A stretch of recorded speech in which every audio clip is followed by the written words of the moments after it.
Hey all, Game Methuselah.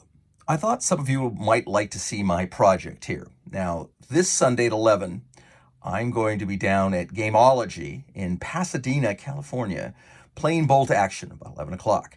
If anyone is around and you live near there or you want to come by and just say hi, I'd love to talk to you. I'll show you how to play. I don't know how much time I'm going to have due to the fact that it's kind of a tournament. There are some time constraints. But I just want to show you this. This is my Polish force. Now, I really like this army.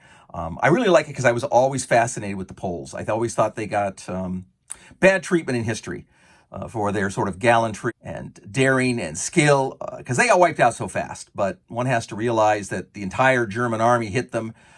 They were not mobilized because their allies, France and England, had convinced them not to do so. So they ended up in a bit of a bind. And their country is flat.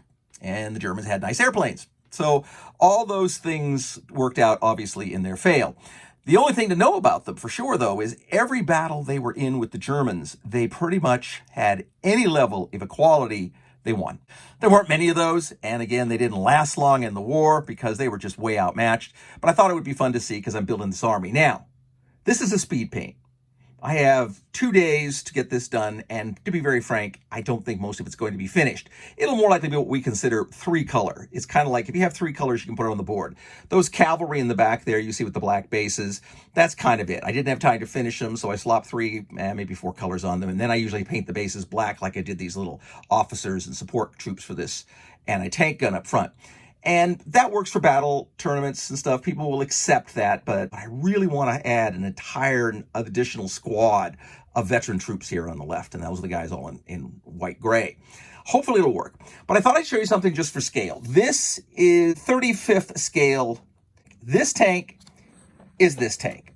The only difference is this has this gun arrangement here. Now, I just put it there for scale for those of you who used to build models or play with models, in fact, in the past. So you'd see the idea here. It's 54 millimeter, which is what they play, which is a little smaller than 48 scale for those of you who are model grognards. The critical nature today is I'm going to camouflage all these vehicles in that same camouflage pattern you just saw on the bigger 7TP, which is this guy right here. The important ones today are the little tankette, the Bofors 37 millimeter anti-tank gun, and the Renault right here, which is right now in the DW configuration. Now, they didn't make one for this model. They only made that for the 7TP. I really wanted this version because it was obscure and, well, cheap. And I contacted the Bolt Action folks and said, can I buy 2 of these turrets? And they said, no.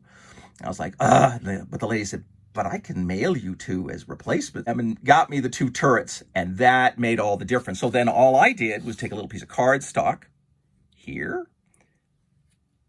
and glue a little piece on that fits into where the turret of the original tank turret would sit, which is here. And now I have my double turret version, which is what I'm going to use today. I'm going to be using a main color of Vallejo paint, which is really, really close to the Polish. The rest of it, again, is all mixed bag.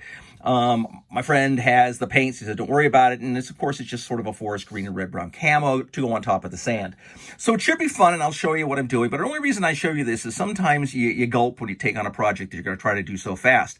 But this is, again, where speed painting comes in. And hopefully I'll get a chance to see where this all comes out, and maybe you can appreciate it. Fun game, Bolt Action. If you've never played it, you like World War II or any sort of war games, it's a good game. It's really, really fast and simple. It's got sort of the appeal that Games Workshop games have. There's lots and lots of dice rattling. And I think that people underestimate, in all games, the big, able to rattle lots of dice and then throw them out there. I think it's part of the game.